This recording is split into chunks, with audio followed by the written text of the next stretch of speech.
झारखंड में बढ़ रही है, लोगों के लिए क्या संदेश होगा? देखिए, आज यहाँ पर में हमारे डॉक्टर नम्रता जी ने यहाँ पे 2 दिन का कॉन्फ्रेंस रखा था, जहाँ पर में हमारे राज्य से और दूसरे राज्य से भी हमारे क्लास सर्जन सारे आए थे। रिम्स से भी हमारे बहुत सारे लोग आए हुए थे और ये पहली बार कार्यक्रम नहीं हो रहा है, मेरा यहाँ पहली बार आगमन है और मैं बहुत धन्यवाद देना चाहूँगी नम्रता जी को कि आप बहुत अच्छा करिए। देखिए, सबसे पहले बात है कि ब्रेस्ट कैंसर के बारे में लोग बहुत ज़्यादा मुखर होकर के बात नहीं करते हैं। कहीं ना कहीं एक डर, एक भय, एक शर्म रहता है। लेकिन मैं ये महिलाओं को खास करके कहना चाहूँगी कि देखिए, शरीर में अगर कोई बीमारी आती है या कुछ भी तरीके का तकलीफ होता है, आपको अपने डॉक्टर के पास जाना चाहिए। और क्योंकि ये इस इलाज में आप अगर जितना देरी करिएगा तो तकलीफ भी शरीर को उतनी होती है, पारिवारिक तौर से भी तकलीफ बहुत होती है, आर्थिक तौर से भी भार पड़ता है।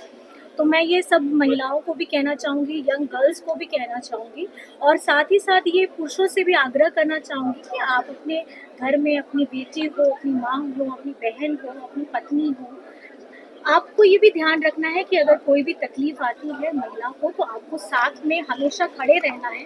क्योंकि अगर कोई भी एक इंसान अगर किसी भी बीमारी से, मैं सिर्फ इस बीमारी की बात नहीं कह रही हूँ, अगर किसी भी बीमारी से गुजरता है तो वो अकेला नहीं गुजरता, उसके साथ में उसका पूरा परिवार गुजरता है। तो मैं ये समझती हूँ कि आप सभी को जागरूक रहने की ज़रूरत है। स्वस्थ शरीर रहेगा तभी आप अपने परिवार का भी विकास कर सकती हैं, अपने समाज का विकास कर सकती हैं, अपने देश का विकास कर सकते हैं। तो मैं यही कहना चाहूँगी कि अवेयरनेस को बहुत ज़्यादा बढ़ाया भी जाए और लोगों का मुखर होकर के आपको अपनी बातों को कहना है।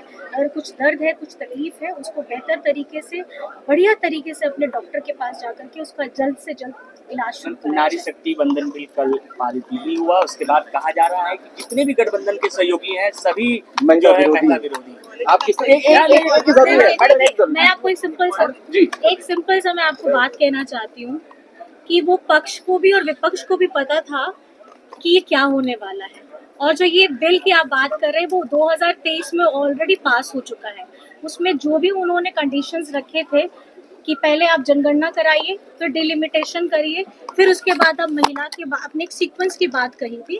तो ये चुनाव के बीच में 3 दिन का ये सेशन रख करके कोई बात नहीं थी। अभी आने वाले 2 राज्यों में चुनाव भी चल रहे हैं। अगर इसमें डिस्कशन करना ही था तो आपको या तो चुनाव से पहले कर लेते या चुनाव के बाद कर लेते। मंशा किसकी क्या है? आप एक ओढ़ करके कवरेज दिखा रहे हैं कि महिला अधिनियम बिल आप तो ऑलरेडी पास कर चुके हैं। 543 सीट्स में कर दीजिए ना अगर आपको करना है। मैंने पहले भी बोला था कि कल कि 50% करिए, जब आधी आबादी है आप 50% कर लीजिए। अगर आपकी मंशा है ही नहीं 33% में देने की, आप 50% की बात करिएगा नहीं। तो मैं बस ये कहना चाहूंगी मंशा किसकी क्या है।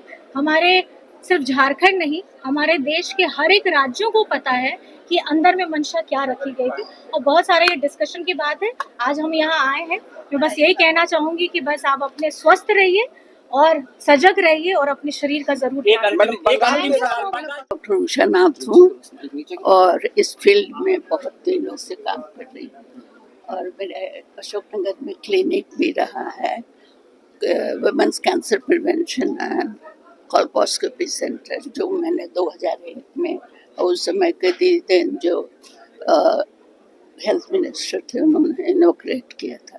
तब से मैं बहुत सारे कैंप आने के बाद से की हूँ, जो कि डीप विलेजेस में भी करते थे। बहुत सारे कैंप किए जहाँ के हम कोलपोस्कोपी कभी कभी ले जाते थे और लोगों को हेल्प करते थे।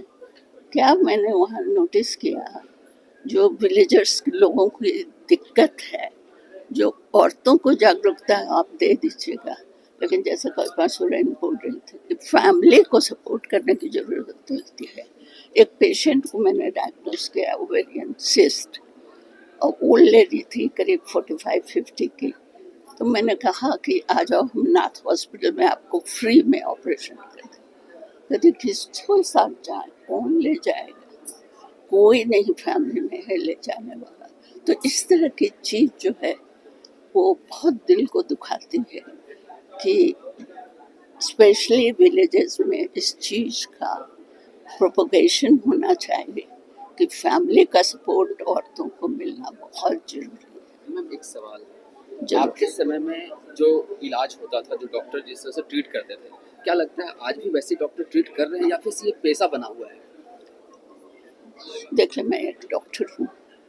डॉक्टर के बारे में ऐसे इस तरह का स्ट्रिक्ट कमेंट नहीं दे सकती हूँ किसी पर्टिकुलर, लेकिन ये मैं ज़रूर कहूँगी कि हम लोग के ज़माने में जितना सेंसिटिविटी रहता था हम लोगों को, उतना अब उतना नज़र नहीं आता है। उसके बहुत सारे कारण हैं कि डॉक्टर्स जब हम लोग थे तो एक जगह बैठ करके ऐसे पेशेंट को देखते थे, कभी नहीं वन टू अनदर प्लेस जाते थे। अब इतने सारे डिमांड है कि लोगों को बहुत जगह जाना पड़ता है और वो वक्त से लाचार हो जाते हैं और इस तरह से उन लोगों को हमेशा जल्दी रहती है कि वहाँ पर ऐसे पेशेंट को कर दिया है टाइम, वहाँ दौड़ के जाना है, वहाँ जाना है, इतना करना है, तो इसमें थोड़ा सा हैंडीकैप हो जाते हैं। लेकिन हम लोग के ज़माने में जब मैं लौट के अब्रॉड से 32 इयर्स काम करने के बाद आई थी, तो मुझे बहुतों ने कहा कि नाथ हॉस्पिटल में हैं, आप अपोलो में भी चलिए, यहाँ भी चलिए। हम बोले कि हम कहीं नहीं जाएंगे, हम एक जगह प्रैक्टिस करते हैं and I want to give my best to my patients. तो इसमें एक और बात आ जाती है कि सपोज दैट किसकी कोई महिला गई डॉक्टर के पास मिलने के लिए और ब्रेस्ट कैंसर का पहला स्टेज है और डॉक्टर ने उसे डरा दिया कि 4th स्टेज है और उसमें महिला प्रताड़ित हो जाती है, पैसा कहाँ से लाएंगे, इलाज होगा कि नहीं होगा, उसमें डॉक्टर किसी तरह से कह रहे कि नहीं ऑपरेशन ही इलाज है। कहीं ना कहीं ऐसा नहीं लगता है कि ऑपरेशन के पीछे डॉक्टर ज़्यादा भागने लगे हैं, ज़्यादा अर्न करने के पीछे आपका जो ये क्वेश्चन है वो हम नहीं एक्सेप्ट करते हैं कि डॉक्टर जो हैं वो 1st स्टेज के कैंसर को 4th स्टेज बताएंगे। एटलीस्ट उन लोगों का ये क्या कहते हैं, हम लोग जो लेते हैं प्लेज, उस प्लेज के बाहर की चीज़ है। हम लोग पेशेंट से हमेशा ही सच बताते हैं, पर हाँ कभी कभी ज़रूरत होती है कि पेशेंट आते हैं वो उतना ज़्यादा सीरियस रहते नहीं हैं, लेकिन उन्हें सीरियस बता दिया जाता है, तो उन लोग को सीरियसनेस चीज़ का बताने के लिए कभी कभी एक्सप्लेन किया जाता है कि देखिए नहीं ट्रीटमेंट कराइएगा 1st स्टेज से तो ये ग्रेड 3rd स्टेज में चला जाएगा तो बहुत सीरियस होगा, बियॉन्ड ट्रीटमेंट होगा। तो वो जो पेशेंट रहती हैं वो इतना वर्कअप रहती हैं कैंसर के नाम से ही, वो सोचती है कि डॉक्टर मुझे बता रहा है कि 3rd स्टेज या 4th स्टेज, जबकि डॉक्टर ने सिर्फ इम्प्रेस करने के लिए बस उनको बताया था कि आप इलाज जरूर से जरूर कराइए अभी से ही, अन्यथा ये इंक्रीज कर जाएगा। सबसे पहले स्क्रीनिंग होना चाहिए। आफ्टर 30 इयर्स ऑफ एज हर महिला को एक बार स्क्रीनिंग हर साल करा लेना चाहिए। उसके लिए हम लोग स्कैन करा सकते हैं जिससे हम लोग बेसिक सब कुछ उनका पता कर सकते हैं और कभी भी महिला को हमेशा अपना ब्रेस्ट का चेकअप करना चाहिए। उसके लिए प्रॉपर एग्जामिनेशन उनको सिखाना होगा कि किस तरह करें और कभी भी उनको कोई डाउट हो कि कोई लंप या गांठ दिख रहा है उसको इग्नोर नहीं करना चाहिए, बिकॉज बहुत सारे गाँव से बहुत सारी महिलाएं आती हैं हम लोगों के पास जो कि छोटा लंप है तो वो ट्रीटमेंट कराती रहती हैं लोकल वहाँ पे आयुर्वेदिक जड़ी बूटी, और जब वो बढ़ जाता है तब वो आती है हमारे पास, तो उस समय वो इतना फैल चुका होता है कि उसको ट्रीट करना बहुत मुश्किल हो जाता है। अगर इनिशियल स्टेज में हम उसको पकड़ लेंगे तो वो तुरंत ट्रीटेबल है और उससे सर्वाइवल चांस मैक्सिमम होता है। शुरुआती लक्षण क्या होता है? शुरुआती पेन अगर होता है, यूजुअली ब्रेस्ट लंप में पेन नहीं, अगर कैंसर है तो पेन नहीं होता है, लेकिन किसी किसी डक्टल कार्सिनोमा में पेन के साथ भी स्टार्ट होता है। लेकिन गांठ जैसे होता है, ब्रेस्ट को हमेशा पैल्पेट करना चाहिए और देखना चाहिए कहीं गांठ तो नहीं है। उसके लिए एक प्रॉपर पोजीशन होता है जो कि डॉक्टर से समझना होगा उनको और उससे अपना ब्रेस्ट एग्जामिनेशन करना होगा। और जब गर्भवती महिलाएं जो दूध पिलाती हैं बच्चे को, उनको हमेशा केयरफुल रहना होगा कि ब्रेस्ट में बहुत देर तक दूध जमा नहीं हो।